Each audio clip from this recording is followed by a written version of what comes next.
रमेश सुबह से अपनी नाव लेकर नदी के किनारे बैठा था, पर उसे एक भी सवारी नहीं मिली थी। तभी एक दूसरा नाविक रमेश का मजाक उड़ाता हुआ रमेश से बोला, कितनी बार कहा है भाई, रमेश ये नाव चलाने का काम छोड़ दो, ये तुम्हारे बस की बात नहीं है। रमेश ने यह सुनकर सिर झुका लिया और कुछ उदास लहजे में बोला, अरे भाई, आप हर रोज मेरा मजाक क्यों उड़ाते हो? हम तो सच कहते हैं। देखो, तुम्हारे पिता इस गांव के सबसे कुशल नाविक थे, मगर वो तुम्हारे सगे पिता नहीं थे। उन्होंने तुम्हें गोद लिया था, इसलिए वो कुशलता, वो हुनर तुम्हारे खून में नहीं है। देखो, तुम हमें परेशान मत करो। वैसे भी बहुत सारे लोगों का कर्ज हमारे सिर पर है। रोज कोई ना कोई तगादा करने आ जाता है और हमारी नाव में कोई बैठना ही नहीं चाहता। ऊपर से तुम रोज ताने मारने आ जाते हो। इतना कहकर रमेश ने नाव को रस्सी से बांधा और चुपचाप अपने घर की ओर चल दिया। घर पहुंचते ही रमेश की पत्नी लक्ष्मी ने रमेश से कहा, क्या आज भी कुछ कमाई हुई या नहीं, या फिर आज भी पहले की तरह खाली हाथ ही लौट आए हैं? अरे लक्ष्मी, मैं क्या करूं?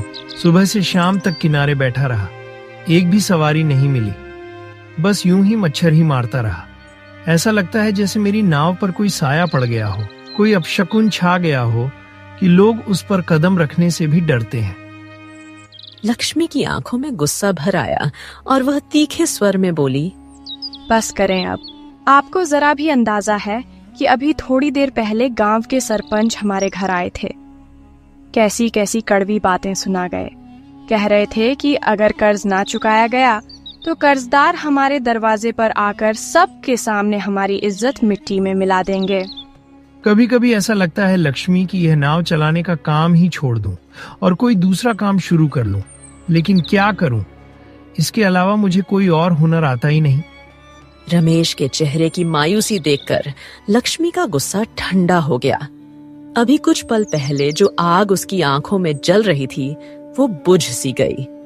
उसने रमेश को देखा और नरम स्वर में बोली, मैं जानती हूँ आप अंदर से बहुत उलझे हुए हैं और आते ही मैंने भी आपसे सख्त लहजे में बात की, मगर सच ये है कि जब गांव वाले आपके बारे में उल्टी सीधी बातें करते हैं तो मेरा दिल बर्दाश्त नहीं कर पाता। आप क्यों बार बार यह सोचते हैं कि आप में कोई काबिलियत नहीं है?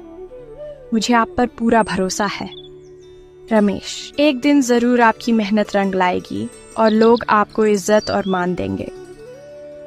लक्ष्मी की बातें सुनकर रमेश के दिल में एक नई हिम्मत जाग उठी, मानो मायूसी के अंधेरों में रोशनी की एक किरण उतर आई हो।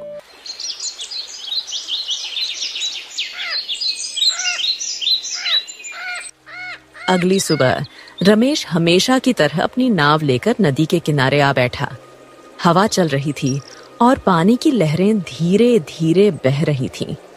रमेश उम्मीद भरी नजरों से इधर उधर देखता रहा कि शायद कोई यात्री आ जाए, मगर दोपहर ढलने तक एक भी सवारी नहीं आई। अरे भगवान, मैं कब तक इस तरह खाली बैठा पानी को देखता रहूं? काश आज कोई सवारी मिल जाए। रमेश ने यह कहा ही था कि अचानक वहां एक साधु महाराज आ गए। उन्होंने रमेश से पूछा, अरे बालक, क्या तुम मुझे रामपुर के जंगल तक ले जाओगे? रामपुर का जंगल वो तो बहुत ही विचित्र है महाराज। सुना है वहां अनोखी और रहस्यमयी घटनाएं होती हैं। आम लोग तो उस जंगल का नाम सुनकर ही डर जाते हैं और वहां जाने से कतराते हैं। तुम सही कह रहे हो, लेकिन वो जंगल हम जैसे साधुओं के लिए खतरनाक नहीं है। ठीक है, साधु महाराज जैसी आपकी मर्जी। मैं आपको उस जंगल के किनारे ले जाता हूँ। पर हाँ, मैं तुम्हें पहले ही बता दूं, मेरे पास तुम्हें देने के लिए कुछ नहीं है। कोई बात नहीं साधु महाराज, मुझे आपसे धन दौलत नहीं चाहिए। बस आप आइए और मेरी कश्ती पर बैठ जाइए।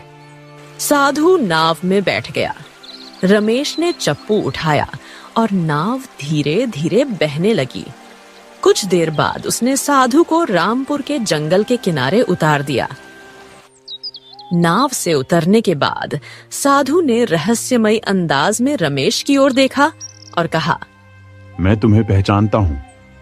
तुम्हारी नाव में कभी कभार ही कोई सवारी बैठता है और तुम हर दिन बेचैनी से इंतजार करते हो कि कोई आए ताकि तुम उसे पार ले जाकर मेहनत की कुछ कमाई कर सको। आज मैं तुम्हारी नाव में बैठा, लेकिन तुमने मुझसे एक सिक्का तक नहीं मांगा। तुमने मेरा साथ दिया और यह सब बिना किसी लालच या इच्छा के किया। क्या तुम जानते हो कि तुमने मेरी मदद क्यों की है? साधु महाराज, मैं आपकी बात का मतलब बिल्कुल नहीं समझ पाया। आप असल में कहना क्या चाहते हैं?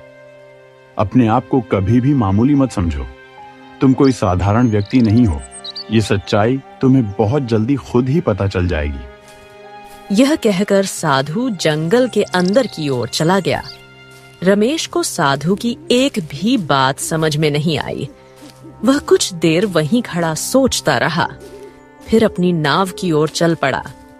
अभी वह नाव में बैठने ही वाला था कि अचानक उसे किसी के चिल्लाने की आवाज सुनाई दी। बचाओ बचाओ, कोई बचाओ। उसने ध्यान से आवाज सुनी तो पता चला कि यह आवाज पास ही की एक गुफा से आ रही है। उसने सोचा, अरे लगता है ये जरूर कोई राक्षस या चुड़ैल है जो मुझे अपने जाल में फंसाने की कोशिश कर रही है। नहीं, मुझे यहाँ ज्यादा देर नहीं रुकना चाहिए। मुझे तुरंत यहाँ से निकलना होगा। यह सोचकर वह नाव की ओर बढ़ा ही था कि उसे फिर से किसी के चिल्लाने की आवाज सुनाई दी। बचाओ बचाओ, मेरी मदद करो। रमेश ने जब दोबारा वह आवाज सुनी तो उसके दिल में गहरी दया उमड़ आई। उसने मन ही मन सोचा, हो सकता है कि गुफा के अंदर सचमुच कोई मुश्किल में फंसा हो। यह भी संभव है कि कोई बेगुनाह वहां मदद के लिए पुकार रहा हो। ऐसे समय में किसी की फरियाद को अनदेखा करना सही नहीं है। हाँ, यह भी खतरा है कि यह कोई जाल या धोखा हो सकता है। मगर अगर सच में कोई मुसीबत में है और मैंने मदद ना की तो ये मेरी इंसानियत के खिलाफ होगा। बेहतर यही है कि एक बार जाकर देख लूं, शायद कोई बेचारा बड़ी मुसीबत में फंसा हो। यह सोचकर रमेश गुफा की ओर चल पड़ा।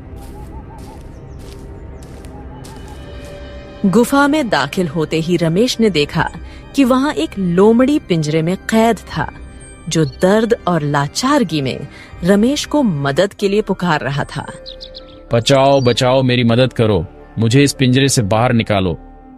लोमड़ी को इंसानी आवाज में बोलते देखकर रमेश गहरी सोच में पड़ गया। अरे लोग सच ही कहते थे कि रामपुर का जंगल बहुत खतरनाक है। यहाँ तो लोमड़ी भी इंसानी आवाज में बात कर रहा है। निश्चय ही यह कोई राक्षस या चुड़ैल होगी। अगर मैंने इसे इस पिंजरे से आजाद कर दिया तो यह जरूर मुझे नुकसान पहुंचाएगा। नहीं, मैं तुम्हारी मदद नहीं करूंगा। तुम जरूर कोई राक्षस या चुड़ैल हो जो मुझे अपने जाल में फंसाने की कोशिश कर रहे हो, इसलिए मैं तुम्हारी मदद नहीं करूंगा। नहीं, मैं कोई राक्षस या चुड़ैल नहीं हूं, तुम मुझे गलत समझ रहे हो। अगर तुम सच में एक असली लोमड़ी हो तो इंसानी आवाज में कैसे बात कर सकते हो? और फिर तुम इस पिंजरे में कैसे फंस गए? नहीं, मैं अभी तुम्हें सब कुछ नहीं बता सकता, लेकिन समय आने पर जरूर सच बताऊंगा। फिलहाल तुमसे बस एक ही गुजारिश है, मुझे इस पिंजरे से आजाद कर दो। लोमड़ी की इतनी बातें सुनने के बाद भी रमेश को उसकी बात पर यकीन नहीं आया, तो उसने लोमड़ी से कहा, नहीं, मुझे पता है कि तुम झूठ बोल रहे हो। तुम कोई लोमड़ी नहीं हो, बल्कि एक राक्षस या चुड़ैल हो जो मुझे अपने जाल में फंसाने की कोशिश कर रही हो। मैं अब तुम्हारे पास एक पल भी ठहरना नहीं चाहता। यह कहकर रमेश गुफा से बाहर निकलने लगा तो पीछे से उस लोमड़ी ने पुकारा, जो तुम खुद को समझते हो वो तुम हो ही नहीं, और जो तुम असल में हो उसका तुम्हें ज्ञान नहीं। मगर मैं जानता हूं कि तुम कौन हो। तुम कोई आम इंसान नहीं हो। यह सुनकर रमेश गहरी सोच में पड़ गया। अरे, वो साधु महाराज भी मुझसे यही कह रहे थे कि मैं कोई आम इंसान नहीं हूं। उस वक्त मुझे लगा था कि शायद यह उनकी कोई कहानी या पहेली है, लेकिन अब यह लोमड़ी भी वही बात दोहरा रहा है। आखिर दोनों एक ही बात क्यों कह रहे हैं? क्या सचमुच मेरे बारे में कोई ऐसी सच्चाई है जिसे मैं खुद नहीं जानता? मुझे इस लोमड़ी से यह जानना होगा कि आखिर मैं कौन हूँ। यह सोचकर रमेश ने लोमड़ी से कहा, अच्छा, अगर तुम मेरे बारे में सब कुछ जानते हो और यह भी कि मैं कौन हूँ, तो फिर साफ साफ बताओ, मैं आखिर कौन हूँ? नहीं, मैं अभी तुम्हें कुछ नहीं बता सकता, लेकिन समय आने पर जरूर सब कुछ बताऊंगा। फिलहाल तुम पहले मुझे इस पिंजरे से आजाद तो करो। ठीक है, मगर वो समय कब आएगा जब तुम मुझे ये बताओगे कि मैं कौन हूँ? वो समय बहुत जल्द आएगा, फिर मैं तुम्हें यह बताऊंगा कि तुम असल में कौन हो। लेकिन पहले तुम मुझे इस पिंजरे से आजाद कर दो। रमेश ने लोमड़ी की बातों पर विश्वास करके उसे पिंजरे से आजाद कर दिया। बहुत शुक्रिया दोस्त, तुमने मेरी मदद की। अरे, तुम्हारे मुंह से दोस्त शब्द सुनकर मुझे बहुत खुशी हुई। मेरे पूरे गांव में मेरा कोई दोस्त नहीं है, क्योंकि मैं गरीब हूं। अच्छा, तो आज से हम दोनों दोस्त हुए। अब तुम अकेले नहीं हो, मैं तुम्हारा दोस्त हूं। अच्छा, तो ठीक है, मगर एक सवाल है, हम दोनों फिर से कैसे मिलेंगे? और तुम वो बात मुझे कब बताओगे? हाँ, ऐसा करते हैं कि तुम मेरे साथ मेरे घर चलो। हम दोनों दोस्त एक ही घर में रहेंगे, और जब सही समय आएगा तब तुम मुझे वो राज भी बता देना कि आखिर मैं कौन हूं। ठीक है दोस्त, मैं तुम्हारे साथ तुम्हारे घर चलता हूं। अब से हम दोनों एक दूसरे के सच्चे साथी हैं। लेकिन एक बात हमेशा याद रखना रमेश, मेरी इंसानी आवाज सिर्फ तुम ही सुन सकते हो। तुम्हारे अलावा कोई भी मेरी यह आवाज नहीं सुन सकता, लेकिन मैं हर किसी की इंसानी आवाज सुन सकता हूं। ठीक है, अब तुम मेरे साथ मेरे घर चलो। आज से मेरा घर तुम्हारा भी घर है। यह कहकर वे दोनों गुफा से बाहर आ गए और नाव की ओर चल पड़े। नाव के पास पहुंचकर दोनों उसमें बैठ गए। रमेश ने चप्पू उठाया और नाव को अपने घर की ओर चलाने लगा, और फिर कुछ ही देर में वे दोनों घर पहुंच गए। घर पहुंचते ही लक्ष्मी की नजर लोमड़ी पर पड़ी तो वह हैरानी से बोली, अरे, यह लोमड़ी तो बहुत ही खूबसूरत है। आपको यह कहाँ से मिला? और क्या आज आपको कोई सवारी मिली या नहीं? हाँ, आज सवारी तो मिली थी लक्ष्मी, लेकिन क्या बताऊं, उन्हें मैंने बिना किराया लिए रामपुर के जंगल तक पहुंचा दिया। उनके पास देने को कुछ नहीं था, और वह भी कोई साधु महाराज थे। यह आप क्या कह रहे हैं?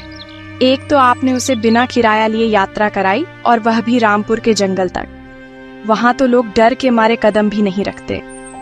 लेकिन लक्ष्मी, मैं तो सही सलामत वापस आ गया हूँ, इसलिए यूं बेवजह चिंता मत किया करो।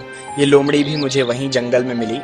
किसी ने इसे कैद कर रखा था और मैंने इसे छुड़ाकर अपने साथ ले आया हूँ।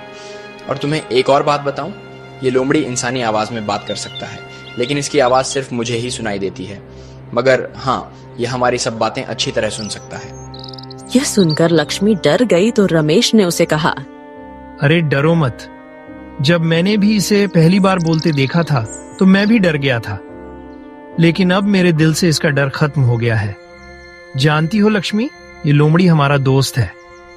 हाँ, न जाने क्यों ऐसा लगता है जैसे हमारा इससे जन्म जन्म का कोई रिश्ता जुड़ा हुआ है।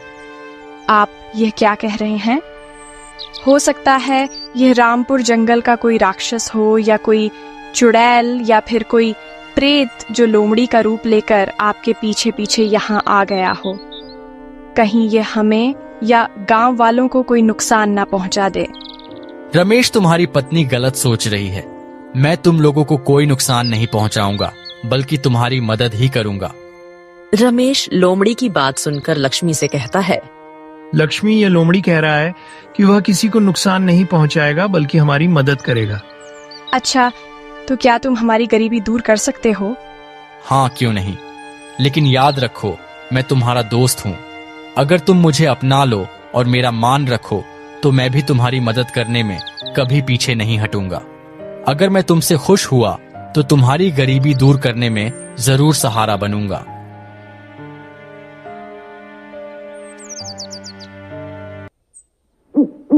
इसी तरह बातें करते करते रात हो गई और वे सब सो गए।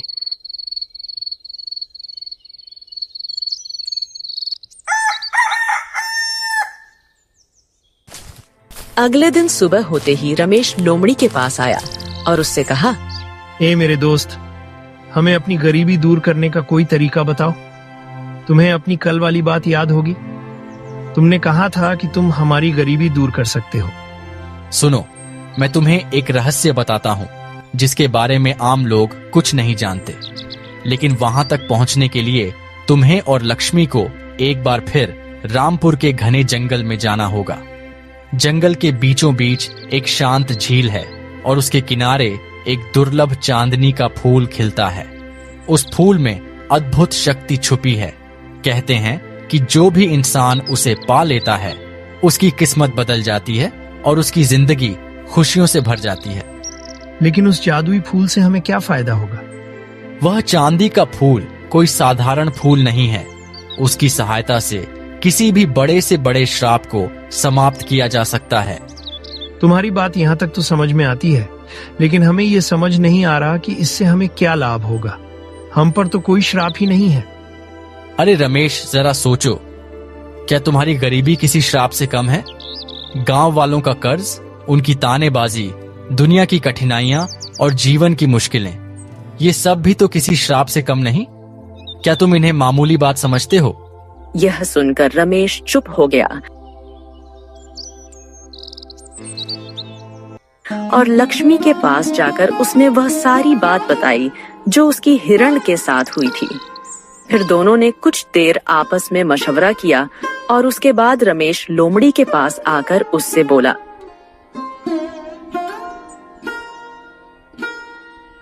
हाँ, हमें मंजूर है। हम जाने के लिए तैयार हैं। तो फिर देर कैसी? हमें अभी इसी समय जंगल की ओर निकलना होगा।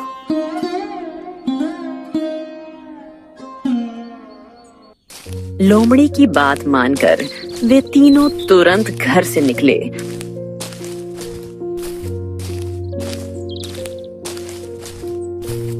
और कुछ ही देर में नाव के पास पहुंच गए। फिर वे नाव में बैठ गए। रमेश ने छप्पू चलाना शुरू किया और जल्दी ही वे जंगल के किनारे पहुंच गए।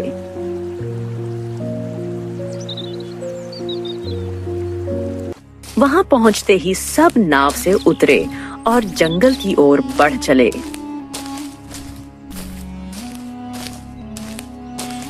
जंगल में पहुंचते ही बिल्ली ने रमेश से कहा, चलो, अब तुम दोनों मेरे पीछे आओ। रमेश और लक्ष्मी लोमड़ी के पीछे पीछे चलते रहे। जंगल बहुत ही खतरनाक था। चलते चलते अचानक उनके सामने से एक बड़ा सा सांप गुजरा। उसे देखकर दोनों डर गए। अरे, ये सांप कहाँ से आ गया? ये जंगल वाकई बहुत खतरनाक है। मुझे तो बहुत डर लग रहा है। लक्ष्मी को डरा हुआ देखकर रमेश ने लोमड़ी से कहा, अरे, क्या तुम हमें इस जंगल में मरवाने के लिए लेकर आए हो?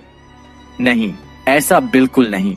लेकिन झील तक पहुंचने के लिए तुम्हें इन कठिन रास्तों और परीक्षाओं से होकर गुजरना ही पड़ेगा।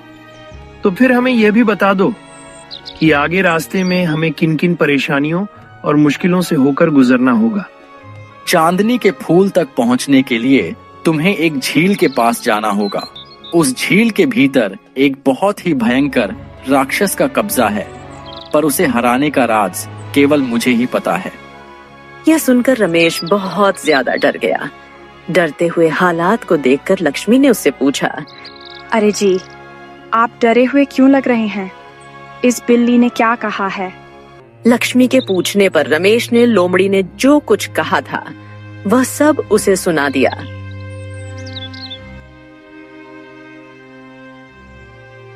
यह सुनकर लक्ष्मी डर गई और कांपती हुई आवाज में बोली, अब तो मुझे सच में डर लग रहा है।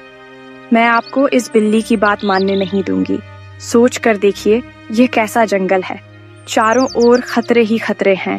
पहले सांप और अब झील के अंदर राक्षस की कहानी। मेरा पहला ही विचार सही था। यह बिल्ली कोई साधारण जानवर नहीं हो सकता। जरूर कोई राक्षस है जो हमें बहला फुसलाकर अपनी चालाकी से अपनी ओर खींच रहा है। अगर हमने इसकी बातों पर विश्वास कर लिया तो शायद अपनी जान भी गंवा बैठेंगे। यह तुम्हारी गलतफहमी है। बस मुझ पर भरोसा रखो। जब तुम उस राक्षस का सामना करोगे तो वह तुम्हें लड़ने के लिए उकसाएगा, लेकिन ध्यान रखना कि उस पर हाथ से वार करना ठीक नहीं। अगर तुम शारीरिक रूप से भिड़ोगे तो वह तुम्हारी जान ले सकता है। तुम्हें उसे बुद्धि और समझदारी से हराना होगा। उसे यह एहसास दिलाना होगा कि ज्ञान के मामले में तुम उससे कहीं ज्यादा सक्षम हो। वह तुमसे 2 बेहद कठिन प्रश्न पूछेगा, ऐसे प्रश्न जिनके उत्तर आज तक किसी ने नहीं दिए। फिर भी मुझे पूरा विश्वास है कि तुम वे उत्तर दे सकोगे। जैसे ही तुम दोनों प्रश्नों के सही उत्तर दे दोगे, वह तुम्हें फूल लेने की अनुमति दे देगा। लोमड़ी की बात सुनकर रमेश को उस पर शक होने लगा और उसने लोमड़ी से कहा, इतना तो हम समझ गए, लोमड़ी की उस चांदनी के फूल से तुम्हारा कोई ना कोई गहरा नाता है। सच सच बताओ, तुमने हमें अपना मित्र कहा है, तो तुम्हें हमारी दोस्ती की कसम, क्या तुम्हारा उस फूल से कोई विशेष संबंध है? क्या तुम सच में हमें सिर्फ हमारी गरीबी से मुक्ति दिलाने के लिए यहाँ लाए हो? सच सच बताओ। लोमड़ी गंभीर हो गया। कुछ देर चुप रहने के बाद बोला, हाँ, तुम्हारी बात सही है। दरअसल उस चांदनी के फूल से मेरा श्राप टूट सकता है और तुम दोनों भी गरीबी से छुटकारा पा सकते हो। हाँ, ये सच है कि मैंने तुम्हें ये बात पहले नहीं बताई। असल में मैं एक श्रापित लोमड़ी हूँ। यह सुनकर रमेश चौंक गया। उसे विश्वास नहीं हुआ कि जिस लोमड़ी को उसने पिंजरे से मुक्त कराया था वह वास्तव में एक श्रापित लोमड़ी है। अच्छा, तो फिर तुम असल में कौन हो, ये तो बताओ। नहीं, मैं ये बात तुम्हें चाहकर भी नहीं बता सकता। रमेश और लोमड़ी आपस में बातें कर रहे थे, लेकिन लक्ष्मी को उनकी एक भी बात समझ नहीं आ रही थी। तब उसने रमेश से कहा, अरे जी, आप दोनों आपस में क्या बातें कर रहे हैं? मुझे भी तो कुछ बताइए कि लोमड़ी आपसे क्या कह रहा है। लक्ष्मी के पूछने पर रमेश ने उसे सारी बात बताई, जो कुछ लोमड़ी ने उससे कहा था।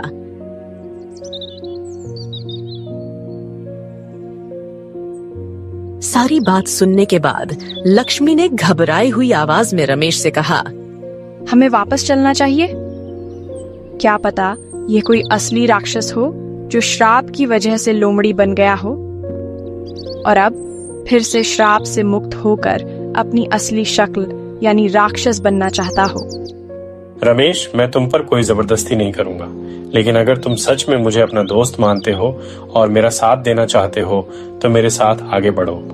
और अगर तुम्हें लगता है कि यह सब सही नहीं है तो तुम अपनी पत्नी के साथ वापस लौट सकते हो। देखो, तुमने हमें अपना दोस्त कहा है ना, तो फिर हम भी जो कुछ करेंगे वो दोस्ती के लिए ही करेंगे। हमें अब इस बात की परवाह नहीं कि हमारी किस्मत बदलेगी या नहीं, गरीबी दूर होगी या नहीं।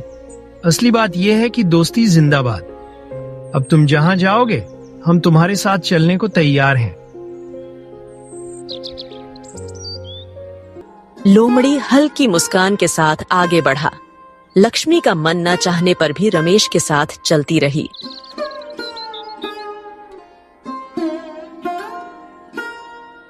थोड़ी देर बाद तीनों एक रहस्यमयी झील के किनारे पहुंचे। झील का पानी अजीब रोशनी से चमक रहा था, मानो उसमें चांदी घुली हो और नीले पत्थर पिघलकर बह रहे हों।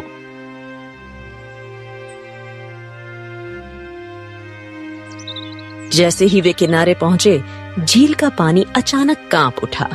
गहराई से काला धुआं उठने लगा, जो धीरे धीरे हवा में फैल गया और देखते ही देखते वह धुआं एक भयानक आकृति में बदल गया। आकृति एक राक्षस की थी।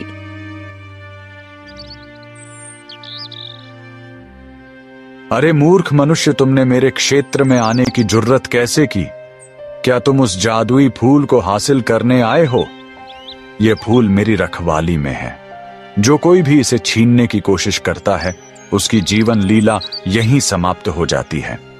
अब मैं तुम्हें ललकारता हूं, युद्ध के लिए तैयार हो जाओ, क्योंकि आज तुम्हारा अंत निश्चित है। हे सुनो, तुम अपने आप को बहुत शक्तिशाली समझते हो, है ना? अगर वाकई तुम इतने ही जोरावर और चतुर हो तो आओ, हमसे बुद्धि की लड़ाई लड़ो। दिखा दो कि तुम बुद्धि के क्षेत्र में हमसे ज्यादा काबिल हो।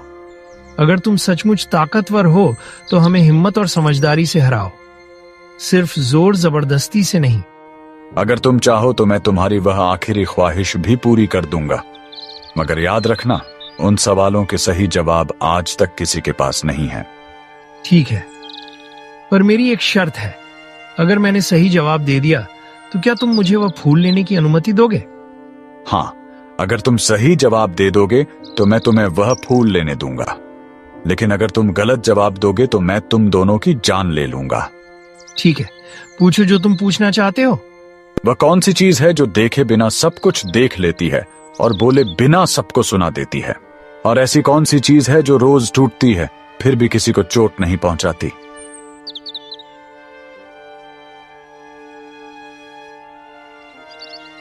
रमेश ने कुछ देर सोचने के बाद उसे जवाब दिया। ए राक्षस, तेरे पहले सवाल का जवाब है दिमाग और तेरे दूसरे सवाल का जवाब है सुबह। रमेश से जवाब सुनकर राक्षस हैरानी से बोला, अरे तुम सचमुच बहुत बुद्धिमान इंसान हो। इन सवालों का जवाब आज तक कोई नहीं दे पाया, लेकिन तुमने कुछ ही पलों में यह पहेलियां हल कर दी। जाओ, मैं तुम्हें यह फूल लेने की अनुमति देता हूं। यह कहकर राक्षस वहां से गायब हो गया।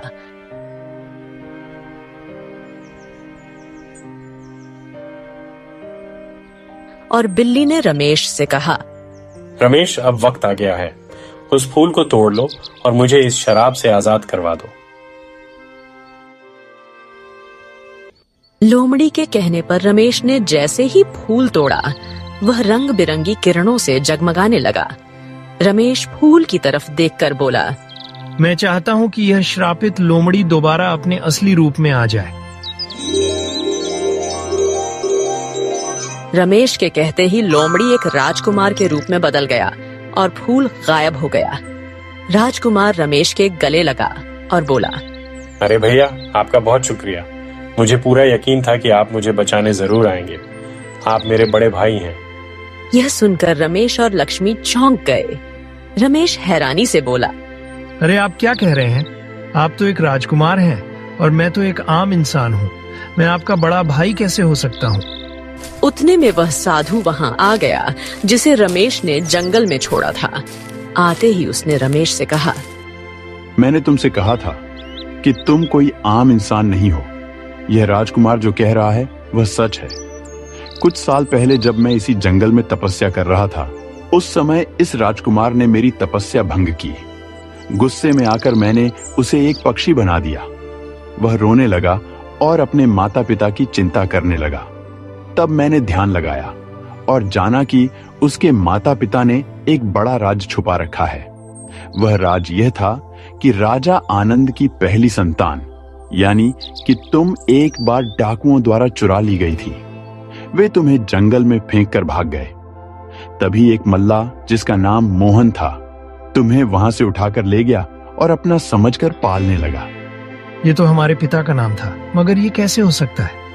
तुम ही राजा आनंद की पहली संतान हो। राजा ने यह बात छुपाई क्योंकि उसे डर था कि लोग कहेंगे कि वह अपने बेटे की रक्षा भी नहीं कर पाया। इतना कहकर साधु चुप हो गया। तब राजकुमार अशोक बोल पड़ा, जब मैं लोमड़ी बनकर रो रहा था तो साधु महाराज ने मुझे बताया था कि जंगल में जो व्यक्ति आएगा, उनमें से जो तुम्हारी आवाज सुन लेगा, समझ लेना वही तुम्हारा बड़ा भाई है और वही तुम्हारी मदद कर सकता है। तो तुमने हमें पहले क्यों नहीं बताया? मुझे साधु महाराज ने मना किया था, क्योंकि अगर आपकी मदद सच्चे दिल से ना होती तो मैं आजाद नहीं हो पाता, और आपकी मदद सच में सच्चे दिल से थी, इसीलिए मैं शराब से मुक्त हो गया। यह सुनकर लक्ष्मी और रमेश बहुत खुश हुए।